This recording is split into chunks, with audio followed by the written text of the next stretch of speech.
welcome you all to another edition of our Pinnacle Point webinar series. Today's webinar is brought to you by the Trust and Investment Services area here at Pinnacle Financial Partners, and we're so thankful for their partnership as we look to give our clients the most distinctive service and effective advice possible. And we're thankful that they have connected us with Mac Bailey today, who comes to talk about protecting the elderly, and especially with respect to financial scams. And before I turn the presentation over to Mac and formally introduce him, I want to go over a couple of housekeeping items with you about the webinar today. As you joined, we muted the lines so you don't have to worry about any background noise. We have enabled the Q&A function. So if you have a question as we work through the presentation today, please submit it through the Q&A function at the bottom right-hand corner of your screen. We'll be watching as those questions come in throughout the presentation. And then when Mac completes the presentation, we'll be able to do a time of Q&A where we get your questions answered directly from Mac. Additionally, we are recording today's webinar and it will be available on our YouTube site. You can find that by going to youtube.com/watchpnfp, or just simply open the YouTube app on your mobile device and search Watch PNFP. This webinar should be available in the next day or so, and you'll find it along with a catalog of other informational videos that we put out in the library. With that, Mac, I'm thankful that you've joined us today. Mac Bailey is the founder of the Bailey Law Firm, and he focuses his practice primarily on elder law, estate planning, and probate. You know, Mac, one of the most frustrating things that I see as a financial advisor is when I have an elderly client or the family member of a client who's been taken advantage of in a financial matter by somebody close to them or through a scam. And so I'm thankful that you're spending some time with us today to walk us through how to recognize those things and hopefully some tips on how we can prevent that. I'll turn the presentation over to you and let you run with it, and then join you back for some questions at the end. Thanks for being with us. Thank you. All right. Well, good morning. My name is Mac Bailey, but I'm an elder law attorney. When I first started my practice 25 years ago, I had a client ask me, well, are you old enough to be an elder law attorney? And I had to explain to him that elder law has to do with the age of the client and not the age of the lawyer. I'm not sure he appreciated that comment at the time, and kind of upon reflection, I realized that I haven't had many people make that comment to me in the last several years, and so maybe it's the gray hair. Now people believe that I am an elder law attorney. So let's see if I can share what I'm supposed to share today with y'all. All right, I assume everybody can see the slides. We're going to talk today about financial elder abuse. So we'll bow on me. We'll skip over this. You don't want to hear about me. You want to hear about the topic. So here's an overview of what we're going to try to accomplish today. It may be an ambitious goal, but I think we can do it. We're going to talk about ageism. We're going to talk about the aging population. We're going to talk about types of elder abuse. We're going to discuss signs of elder abuse. Specifically, we're going to discuss financial elder abuse. We're going to talk about some of the federal and state laws that relate to elder abuse. And then we're going to talk about prevention and intervention. So let's first start with the word ageism. You know, ageism is a prejudice or discrimination based on an age group, in this case, especially the elderly. And I'm sure we're all familiar with some of the stereotypes of aging. Some are negative and some are positive. The negative stereotypes are being frail or declining, loss of memory, whereas the positive stereotypes focus on experience, knowledge, and wisdom. Now, I want to talk to you a little bit about this band in the United Kingdom called the Zimmers. They sing this song, My Generation, which was originally released by The Who back in 1965, and none of us are old enough to remember that. But this group, the Zimmers, are a group of seniors in their 70s, 80s, and 90s, and they sing the song, My Generation, and they do it in a very, very impactful way. And their name is derived from a brand of walkers, which was made popular in the UK by a company called Zimmer Holdings. That's why they're called the Zimmers, because most of them are walkers. Now, there's a fairly, I think, important part of this lyric in the song My Generation, and it says, people try to put us down just because we get around. Things they do look awful cold. I hope I die before I get old. Now that's really a window into some people's viewpoint regarding aging and how they view the aging process. And the lesson here is that this song is about ageism and the generation gap. And that's a gap between seniors and their family members, that gap between seniors and their neighbors, the gap between seniors and service providers, and even the gap between seniors and professionals such as myself and financial professionals. And the reason I put this in here, the point of this slide is that that gap, sometimes referred to as ageism, can promote or even obscure elder abuse. So we need to be cognizant of the term ageism and how we view the aging population. We don't need to focus on the number. We need to focus on the ability of the individual and not their age. All right, how many people on this call are aging? All right. If you stop aging during this process, please let someone know. That would be important for all of us others to know. But the population in the United States is changing. And in 2018, the number of people in the United States over the age of 65 was 52 million. By 2040, it will be 80 million. That's a significant change. There are many consequences to this aging population. There's social consequences, political consequences, economic consequences, and certainly from the perspective of law, there are legal consequences. Realize that for the first time in U.S. history in 2034, which is not that far from now, older adults will be outnumbering children. And once again, if you look at the political and economic consequences of that and think about the ability of Social Security to take care of the aging population based on the number of people that are in the workforce, that's fairly staggering. So now, three basic types of elder abuse: physical, emotional, and financial. What are some of the risk factors? What are some of the risk factors for elder abuse? So what are the risk factors for the victim, the person that is subjected to the abuse? Well, you see, most of these people will have some form of cognitive impairment. They may have some behavioral problems. They may have a history of psychiatric illness or psychological problems. They may be functionally dependent on another family member or neighbor. They may have poor physical health. They may be frail. Most of them seem to be in the low income or wealth area, but that's not necessarily always true. They may be the subject of past abuse or trauma, and now this is the second time that they're experiencing elder abuse. Some of these are the same here. There's two different groups here that are giving you a list of risk factors for the victim. But certainly financial dependence is an issue where someone is financially dependent on another person. And poor coping mechanisms is another risk factor where someone has a difficult time coping with change or coping with some challenges in their life. We also see seniors turn to substance abuse, unfortunately, and that is a risk factor for elder abuse. What about risk factors when you're looking at the violator? So we talked a little bit about risk factors for the victim. What about the violator? Well, you'll see a lot of the violators are caregivers, and there's a great amount of burden or stress on those caregivers.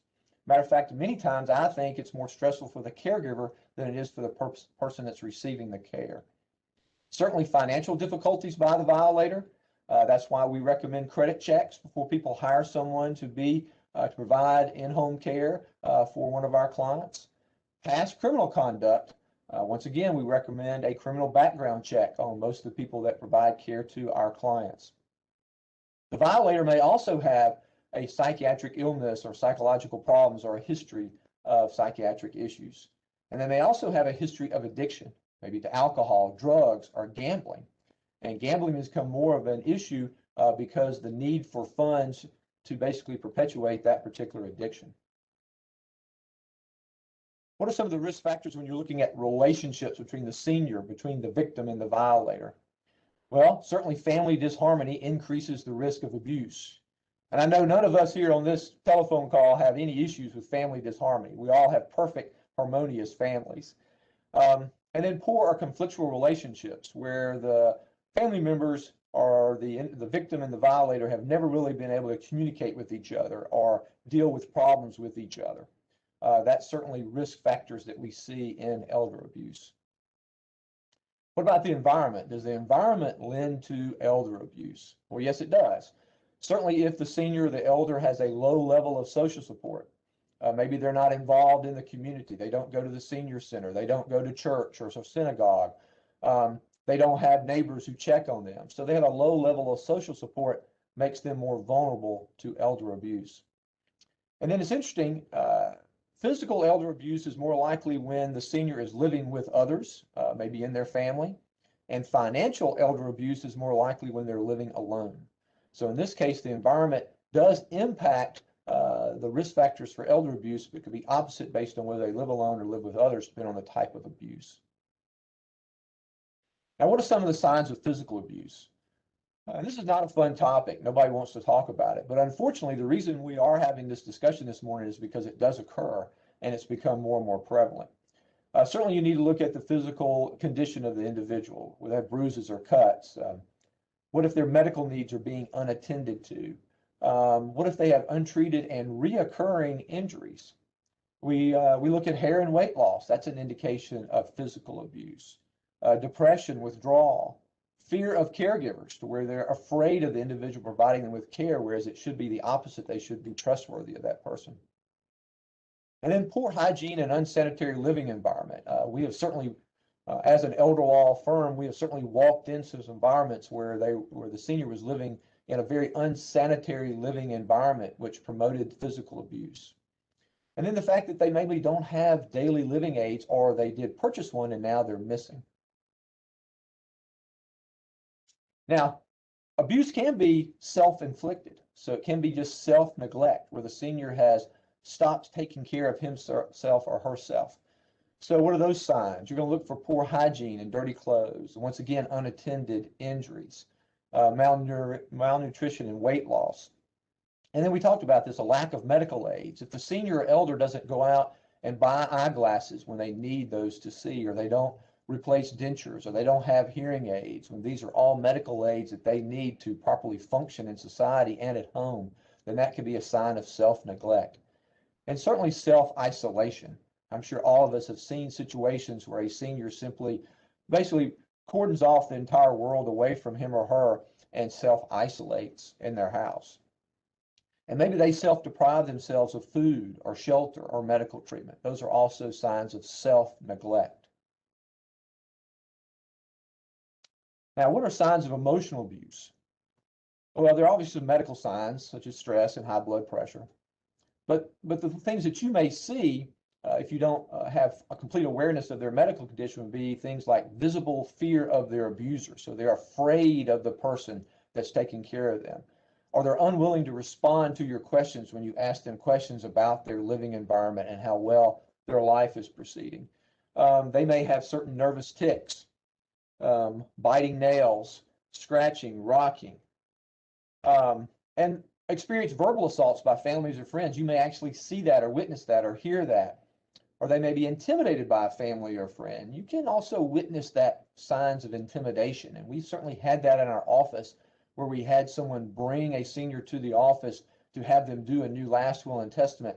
And it was very recognizable that they were intimidated by this individual. And therefore, we asked the person to step out of the conference room and step into the lobby and sit there for a minute while we talked to the senior. So emotional abuse can be visible from the standpoint that you see it inflicted by other people through verbal assaults or intimidation. So let's talk about financial elder abuse. Elder financial abuse is a type of elder abuse which involves misappropriation of financial resources or an abusive use of financial control in the context of a relationship where there's an expectation of trust, and that expectation causes harm to an older person. So it's where an individual has control over another person, where they have control over their finances, or where they have control over their medical and personal care, and they misuse that control for that person's benefit, for the violator's benefit. And it can take many different forms. Now, how prevalent is elder financial abuse? Well, unfortunately, it's fairly prevalent. And there's one stat that basically for every abuse that's reported, there's maybe 3 to 4 to 5 more that goes unreported. So when you look at these numbers on this slide, you realize that this is probably an underestimation of the actual amount of abuse. So one study shows that a senior has a 4.7% chance over their lifetime from being the victim of elder financial abuse. Another study shows that 1 in every 10 elders experiences elder financial abuse. And then it's interesting to see whether it's family members or strangers.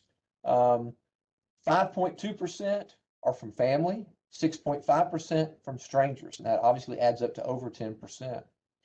So you can see that it's much closer than you would imagine. You would think most of the financial elder abuse would be by people that don't know the individual, or don't love the individual, or don't have a relationship with them. But actually it's just close from a standpoint that just as many family members take advantage of other family members as strangers take advantage of elders. And then it's a higher percentage in institutions, 13.8%. If you're in a long-term care facility, then you have a 13.8% chance of being the victim of elder financial abuse, which is really high. And if you look at these stats once again and you realize that there are so many incidents that are not reported, then you can realize the staggering impact that financial abuse has in the United States and on our seniors.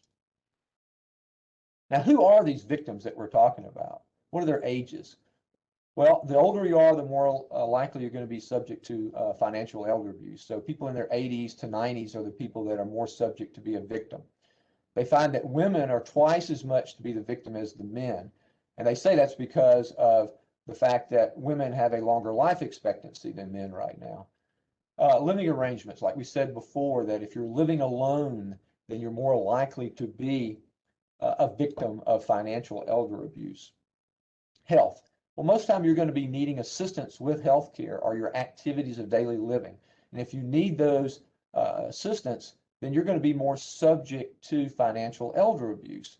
So your activities of daily living are ambulating, which basically means walking, transferring, that means moving from a bed to a chair or for a couch to a table to sit, toileting, eating, bathing, and dressing. So if you have those needs, then you become reliant upon someone else. And then that person can take advantage of that reliance and say, well, you know, if you don't give me this $1,000 because I really need it to pay my credit card, who's going to help you bathe tomorrow? Who's going to help you get dressed tomorrow? Who's going to wash your clothes? Who's going to cook your food? And that we certainly see that type of undue influence by individuals that provide that level of care for people that need assistance with their activities of daily living. And it's a very sad commentary on how people take advantage of that situation, but it does happen on a regular basis. Now, who are the violators? Mostly strangers, 51%. Family, friends, and neighbors comprise 34%. Businesses. So a business can actually be a violator of financial elder abuse, and we'll talk a little more about that, but that's in the context of a business overcharging a senior for a certain type of service or product, simply because the senior doesn't have the awareness or is naive as to what the real cost would be. Medical providers in a low number, but still there. And then is it male or female? Well, mostly it's male who are the violators. So it's 60% male, 40% female. And the ages, 30 to 59, so younger. You're not going to find a lot of 70 and 80-year-olds taking advantage of another 70 and 80-year-old. Most of the time it's going to be 30-year-olds and 40-year-olds taking advantage of 70, 80s, and 90s. And you'll see on the bottom of these slides, I cite to the sources, and you're more than welcome to get a copy of this slide presentation at a later date if you choose to. So what are the commonly reported forms of financial exploitation or financial elder abuse? Well, theft. So assets taken without knowledge or consent, where someone maybe comes in and they're working in the home as a caregiver or as a vendor or as a contractor, and they remove something from the home that they're not supposed to, whether that's cash or firearms or whether that's jewelry or artwork. We've had artwork removed from someone's house before because the person recognized the artist.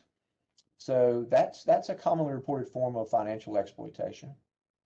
Fraud, so that's a misuse of funds or forgery.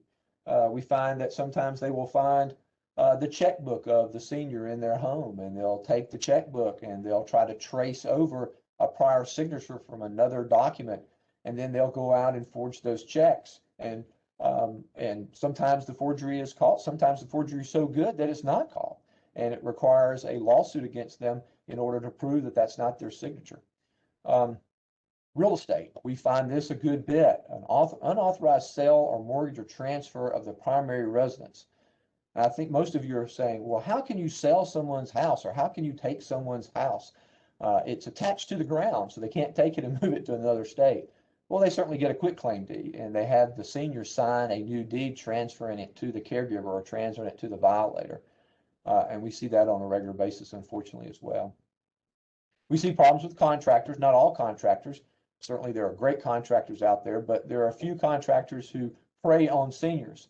And what they'll do is they'll ask to be paid up front, because they'll say, I need to buy materials, I need to pay my people. We're in the middle of a COVID pandemic and we're having a hard time. And so the senior will pay them 100% up front, and then they'll never see this person again. See these lottery scams. We'll ask the senior to make a payment of $1,000 to get $100,000 prize. And you would think, well, what person would do that? They have to be really naive.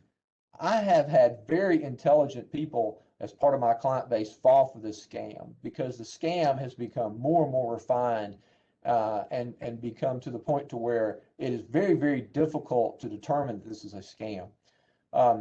They will have multiple people involved with it, lawyers, bankers, well, they pose as a lawyer, they pose as a banker, they're not really. But they'll have multiple people involved with the scam. They say, well, look, if you don't think this is true, call this fellow right here, this young lady right here, and they'll vouch for me. So these lottery scams have become much more improved and refined to the point to where people will fall for them.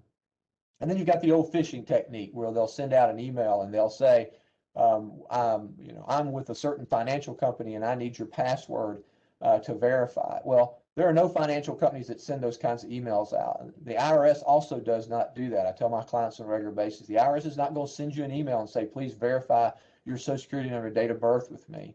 The Social Security Administration is not going to do that either.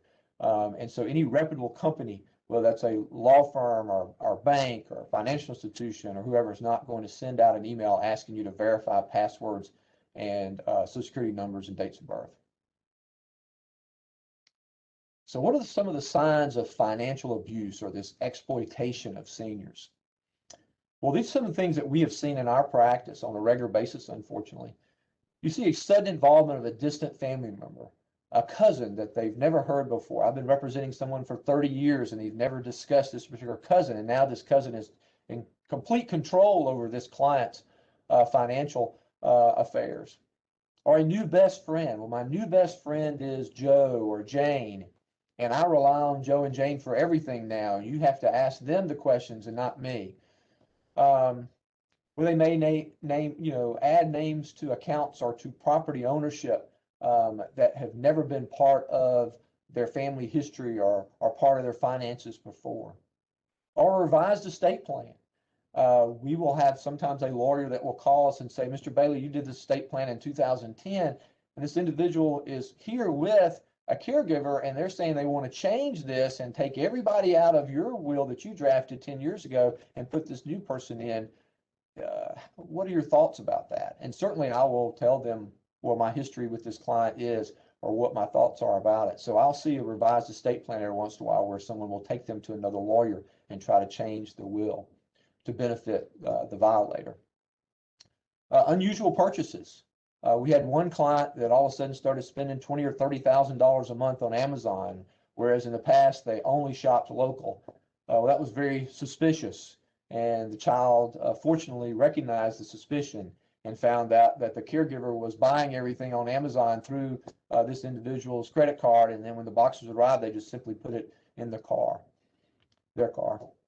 Or this one we found many times, the need to consult with someone before making any decisions, whether they're financial decisions or legal decisions or medical decisions, where I've got to talk to this person and I can't make this decision unless this person agrees to this.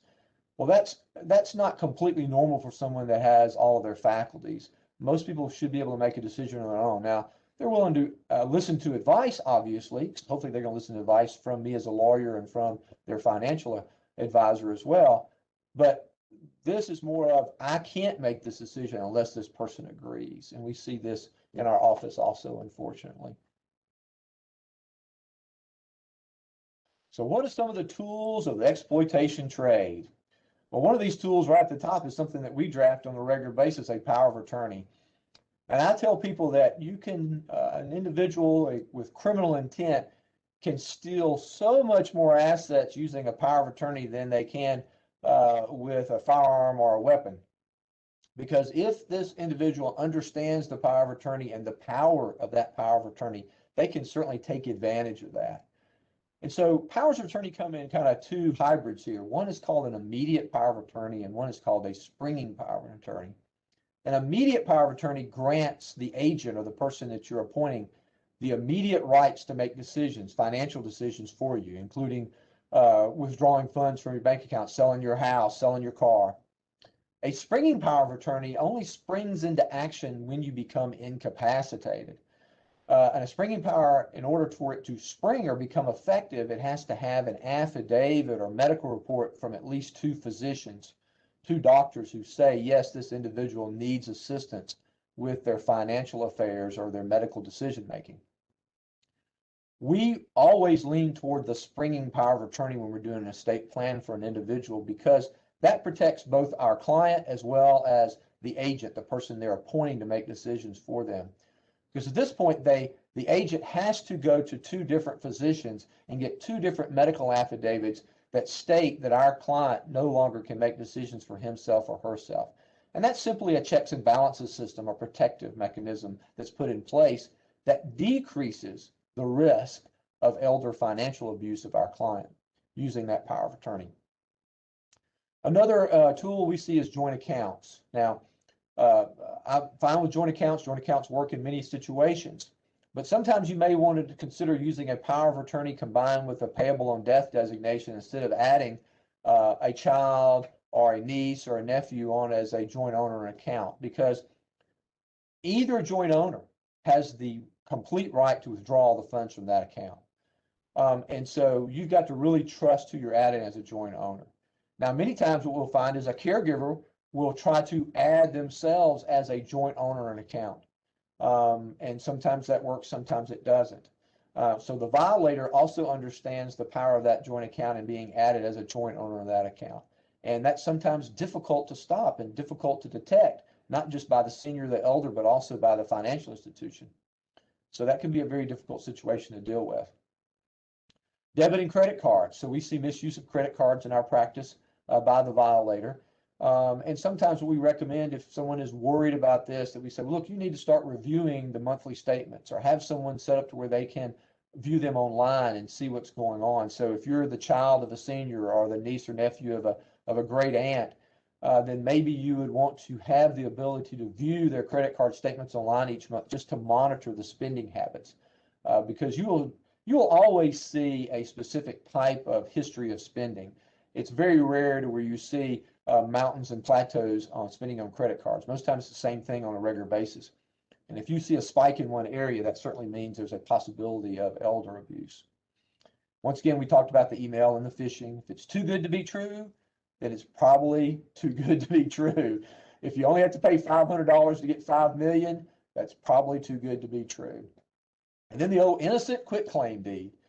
We certainly have people call us and say, hey, I need you to prepare a quitclaim deed because my aunt wants to transfer her house to me. Can you just prepare that and mail it to me in the mail? No, we don't do that. We need to meet with the actual person that's signing the quitclaim deed. But unfortunately now, you don't need a lawyer to do quitclaim deeds. You can get forms off the internet. And so that can be also a difficult situation where someone takes advantage of a senior and has them transfer their house to them via quitclaim deed. And most of the time it's through undue influence or incapacity, where the individual, the senior, no longer has the capacity to understand what they're signing, or the violator says to the victim, if you don't transfer your house to me, then who's going to take care of you? Who's going to take you to the doctor? Who's going to buy your prescription drugs? Who's going to get you food? And so that's called undue influence. So what's the impact of financial abuse? Well, obviously feelings of shame and guilt, financial dependence, or even bankruptcy, psychological decline by the senior, physical decline by the senior, depression, and even, unfortunately, suicide. You see this little number over here that the estimate is around $3 billion per year that is lost to financial exploitation, which is a large number. Now, we'll talk real briefly about laws, and I'm a lawyer, so let me just talk a little bit about laws. There are both federal laws and state laws that deal with elder abuse. There are a few federal laws, most of them in the last 10 to 15 years, interestingly enough. And what it's mostly geared toward is coordinating the federal response to elder abuse, to where they're trying to allow all the federal agencies to work together and work with the state and local agencies to combat elder abuse. So it's good to know that that is out there, especially the most recent act in 2017, which was signed in law by President Trump, that authorizes the Department of Justice to address elder abuse on their own, whereas in the past they did not have the authority to do that, and also to train FBI agents regarding elder abuse so they can spot it more quickly. Now, from the state level, there's both civil laws and criminal laws. Civil laws are designed to provide restitution to the senior, hopefully pay the senior back for what they have lost from the abuse. And criminal laws are designed to prosecute and punish the violator. And so let's talk a little bit about what I've seen as far as trends in state laws most recently. For a long time, financial exploitation was not defined as elder abuse. It was only focused on physical.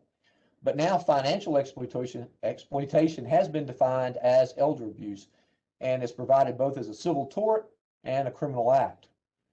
A lot of states have what they call the Vulnerable Adult Abuse Registry. So if someone does get convicted of a crime relating to elder financial abuse, that name is added to a registry.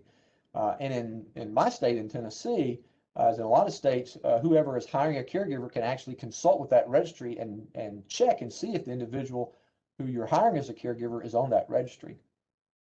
It also provides a lot of protective services at the state level, whether that's reporting, a method for reporting elder abuse, or investigations, whether it's done by the district attorney or by the state. Provides injunctive relief where we can stop someone from violating a victim. And even appointment of a guardian ad litem, someone that will now make decisions for this elder who is experiencing abuse. And a court can actually remove the elder from the environment that is promoting the elder abuse and place them somewhere else. We've talked about civil restitution, criminal prosecution. What we've seen as a trend is the fact that the criminal penalties have increased. So in the past, most of the time, if you were convicted of financial elder abuse, it was a misdemeanor.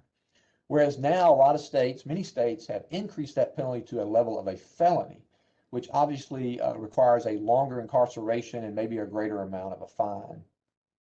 Many states have put together vulnerable adult protective investigation teams, where they put together different types of resources, whether that's legal or social or economic. They put together investigation teams to go out and investigate an elder abuse situation. And some states allow banks to refuse to honor powers of attorney, or banks to decline or delay transactions. Now, most of the states grant immunity to the banks or financial institutions if they do this. However, you know, it's always a slippery slope as to what is fraud and what is not fraud. And so it can be very, very difficult to detect by a financial institution to detect this is going on. And so in my experience, I've not seen a lot of financial institutions take this approach to it, simply because of the fact that it is maybe invading the privacy of their client or their customer, asking them lots of questions about why are you doing this with your money, or what are you doing?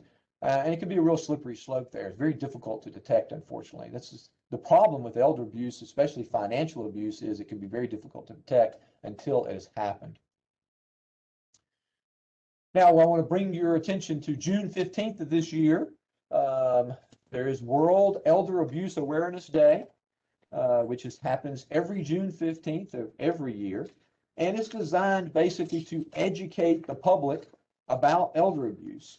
And I think this is a great event that we do have every year.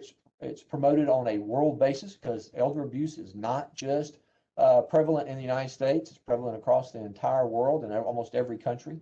And so this is the ability for people to learn more about elder abuse and maybe become a little more active and proactive about this particular subject. So what can you do to prevent abuse? Well, the first thing you can do is learn the signs of abuse. And that was one of the purposes of this presentation, is to give you a little bit more education about what to look for in family members or neighbors or friends. And so you need to learn the signs of abuse. And not all the signs that you may see indicate that there's definitely abuse, but at some point it may give you some suspicion that there's abuse there. Also, prevent isolation of elders.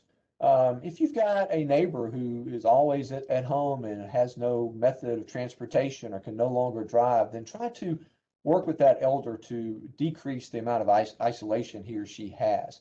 Well, that's just coming by and ringing the doorbell and saying hello, or putting them on your mailing list, or sending them a card every holiday, anything of that nature to try to reduce the amount of isolation that an elder may be experiencing. Because the more isolated the elder is, the less likely the elder is going to reach out and ask for help. Provide respite breaks for caregivers. You probably know of a husband and wife where either the husband is the caregiver or the wife is the caregiver. And in that couple, one is the person who has diminished capacity and then one is providing the care. That person probably has very little opportunities for respites or breaks. And that type of stress over a long period of time can actually promote elder abuse, even if it's unintentional. So maybe provide a respite break for our caregivers, or educate the caregivers that there are organizations in your city or your county that will allow them to take a break and have someone come and sit with their family member for one day. Ask your religious leaders to educate their congregations about elder abuse. I think this is important also. You can also promote this in the media during World Elder Abuse Awareness Day. We do that here in our office, try to promote that particular awareness to the media so they will cover June 15th. Encourage your physicians to educate their patients about elder abuse. So I certainly think just like lawyers have a duty to educate their clients, I think physicians have a similar duty to educate their patients about elder abuse and the signs of it. And then you can support your local adult protective services agency or your area agencies on aging. They always need volunteers to help with projects that benefit seniors and try to prevent elder abuse. And here's some of the things you can do as well. You know, as a senior, request a copy of free credit report, remove your name from direct mail list, avoid posting private information on social media sites, remove the name of deceased individuals from mailing lists, opt out of pre-approved credit offers, remove email addresses from the internet or email ads, remove your name from telemarketing lists. This is all ways of decreasing the opportunity for a violator to take advantage of a victim. Now, if you have a family member who is an elder, what can that elder do to prevent abuse? Well, first, take care of their own health. The more healthy the elder is, the less likely they're going to be subject to financial elder abuse. Because if they're healthy, then they feel more independent and they're not reliant upon someone else or dependent upon someone else. You know, encourage this elder to seek professional help for depression and addictions. You know, addictions are not just for teenagers or people in their 20s. We have a lot of senior clients that acquire addictions later in life because of depression or because of being isolated at home. Attend support groups. There's lots of support groups, whether that's a healthcare support group or a church support group or a community support group at the local senior center, support groups on how to manage your money. There are lots of support groups in the community that the seniors should participate in. And those support groups can be things like your local, you know, Civitan Club or Rotary Club or some type of hobbyist club like the Coin Club or Car Club that they could be involved with that would provide them with support when they're having difficult times in their lives. Encourage the seniors to stay connected with their family and their friends. And this is something they have to do proactively, but stay connected.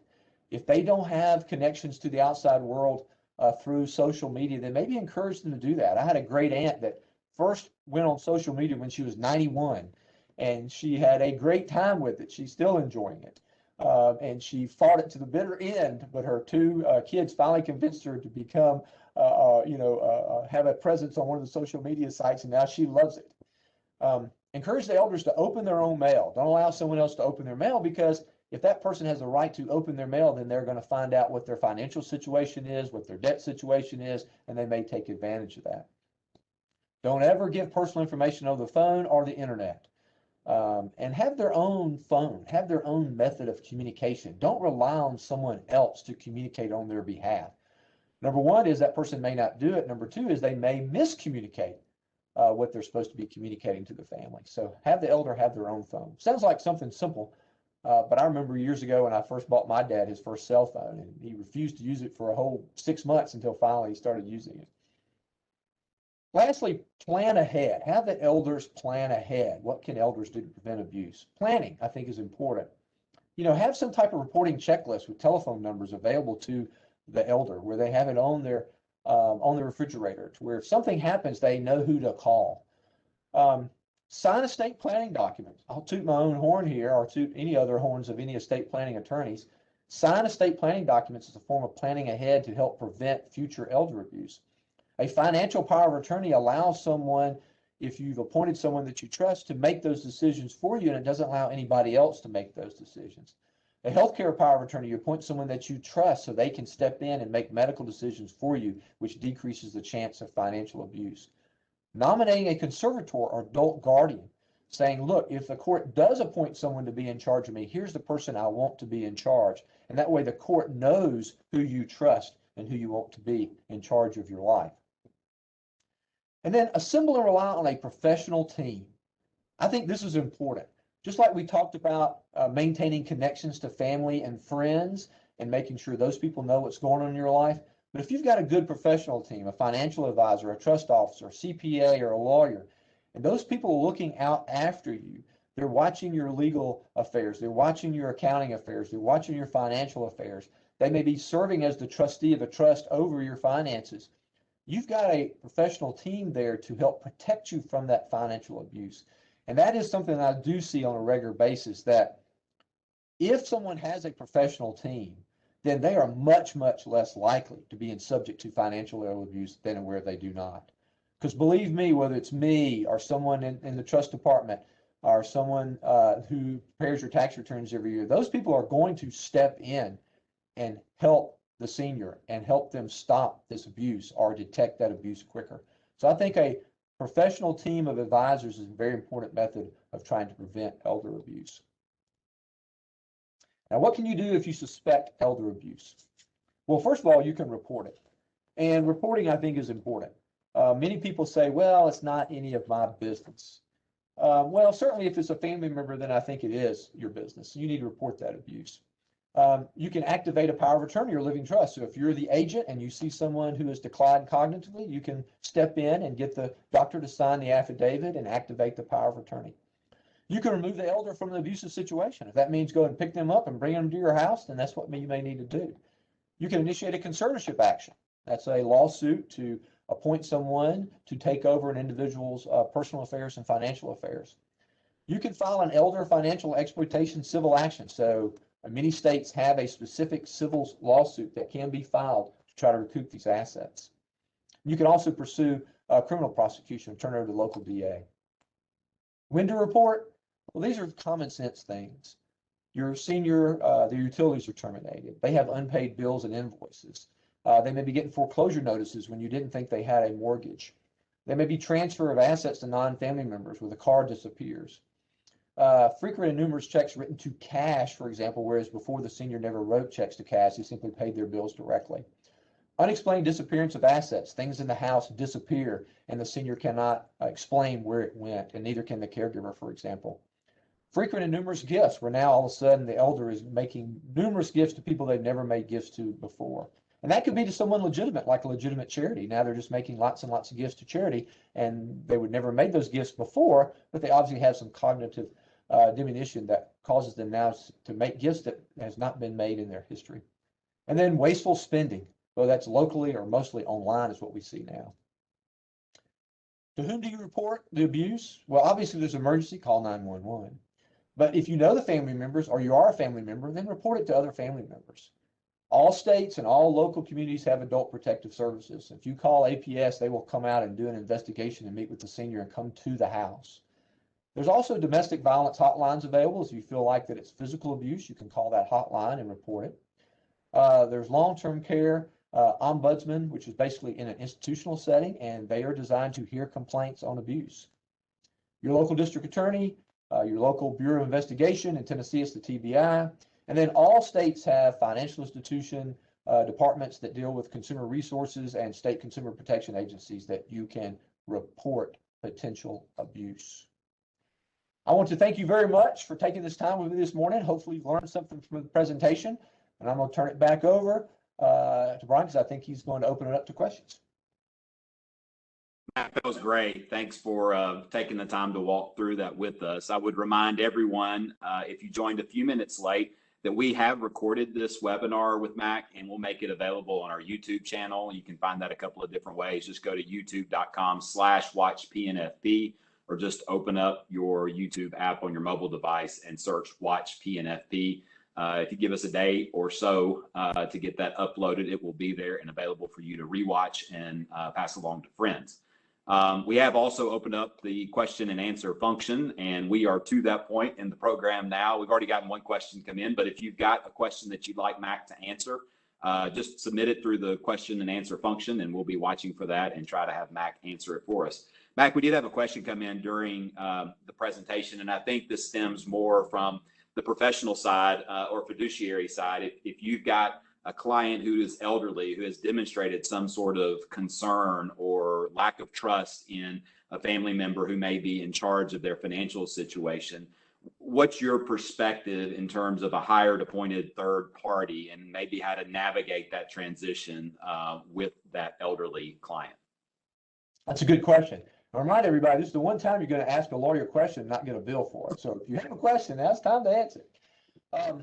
Well, certainly if you're a professional and you have a customer or client and you think there's some cognitive decline in that client and you have some concern that someone is taking advantage of them financially, certainly you could reach out to other family members, and I've done that. So if there's 3 kids in the family and we feel like one child is the one that's the violator, or maybe there be a perception that he or she is the violator, then we may reach out to the other 2 children and say, you know, what's going on with Mary Jane or Joe? Do you have any information on this? And just try to do a little investigation on our own. We may also ask the client a lot of questions, hopefully alone. So we'll ask the individual to step out of the conference room and we'll ask them some basic questions. And many times, I mean, I've been doing this for 30-something years, you know, we can detect whether or not they're avoiding our questions or whether they're hesitant to answer or they're afraid to answer. Lastly, we can do exactly what you can do. We can call the local police and have them do a wellness check. We can call Adult Protective Services and have them come by and do a protective services investigation. If we do suspect fraud, and we had a client that happened to last year, we reported it to the Bureau of Investigation, to TBI, and they came out and did an investigation, and they actually incarcerated the individual that was taking advantage of our client. So you have a lot of options there. Most of them at the very beginning are basic commonsensical options, just a discussion with the individual and see if you can really detect what's going on. If not, then you get some professionals involved, like the local police or the Adult Protective Services or Bureau of Investigation. We've got a couple more questions roll in here. Matt's curious about your perspective on a trust or a will amendment made after the client has been deemed unable to manage their own financial and legal affairs. What's your perspective on that? Well, I'll tell you our personal policy here is that once we've had an individual that has a physician's affidavit or a doctor's statement saying this individual should not be making their own financial decisions or should not be executing legal documents. And at that point, our office will not prepare those documents for the client, even if that means we lose the client. And that has happened before, where the client gets frustrated with us and leaves, and normally leaves with someone else who's bringing them to us. Now, saying all that, you know, the test is a lucid moment. So certainly that person could be lucid for that period of time. We see this a lot in the conservatorship realm, to where someone has had a conservatorship filed against them and the court has appointed someone to be in charge of them, and then after that they do a new will. So it's obviously suspicious, but it's still always a facts and circumstances test, and unfortunately it can't really be challenged until the person is deceased, because a will is not final and a living trust is not final until they die. It's not irrevocable or a final document until they pass away. Lee asks a great question about statute of limitations. Just curious about is there a statute of limitation for reporting the abuse, because so many times issues aren't discovered until well after the fact, and just curious about if it's possible to address past activity or past transgressions toward an elder that don't get discovered until well down the road. Well, there's certainly statute limitations for both civil and criminal penalties. The statutes for civil penalties and restitution is a lower number than the criminal. So certainly criminal can be addressed much later than a civil can be. But certainly having to know about the abuse is an issue. And most statute of limitations start when there's knowledge of the abuse. So if someone is basically not disclosing the abuse, obviously, because they're not, but they're hiding it, keeping it secret, then normally the statute would not start to run until another family member or neighbor discovers the abuse. I think that's helpful. Amy's got a question that kind of goes back to our previous question. You know, if we find ourselves in a situation where we do discover an elderly client or family member is being bullied by someone, her question is really about how to diffuse the situation in the moment. If you have the meeting and you're trying to get that elderly client to maybe step out to ask them some questions about how they feel, and you do discover an abuse situation is going on, there's the potential that that elderly client may have to ride home with the person that is the one that is abusing. Do you have any tips or best practices for how to diffuse that situation in the moment? This is where you got to become a psychologist as opposed to a financial advisor or a lawyer, unfortunately. And I don't recommend deception, but sometimes deception in small amounts may be the way to figure out what's going on, so that you come up with a purpose or reason why you need to meet with the senior individually as opposed to with the other person. Or you say, did you bring this with you? And the senior may say, well, I don't remember. And I'll ask the other person, well, can you go out and look in the car and see if the senior has this in their automobile? And that will maybe allow this person to leave the room and give me some time to talk to them. And I will ask the client or whoever I'm speaking with, are you afraid to go on with this individual? And sometimes they'll be honest with me. I've had 2 occasions in 30 years of practice where I asked the senior to exit and I talked to the violator. And I let the violator know that we knew what was going on. It was very obvious, and we had gotten copies of the bank statements. And I told this individual, you either stop now and the family is willing to let you walk away with what you've already gotten, but if you continue on, the family is not going to allow you to continue with this. And so I've had 2 situations with that, and one of which was very adversarial, and one of which the individual took the hint and quit. So I don't recommend that. But I had another person in the room with me while I was discussing the violator, make sure we had 2 people in the room, and I felt strong enough about it that I wanted to bring it to their attention and let them know that we knew what was going on. It's difficult. It really is difficult. It really becomes more of a psychology issue than a legal or financial issue. And sometimes you have to play it by ear on how the meeting is going.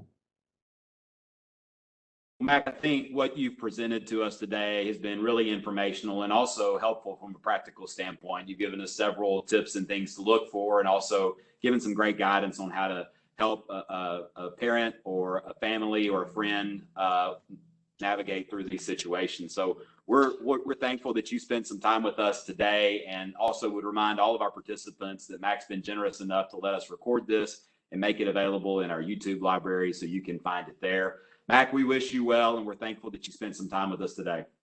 Well, I'm very thankful for the opportunity. Thank you all for joining us, and we look forward to being back with you again soon, hopefully next time in person. Have a great day.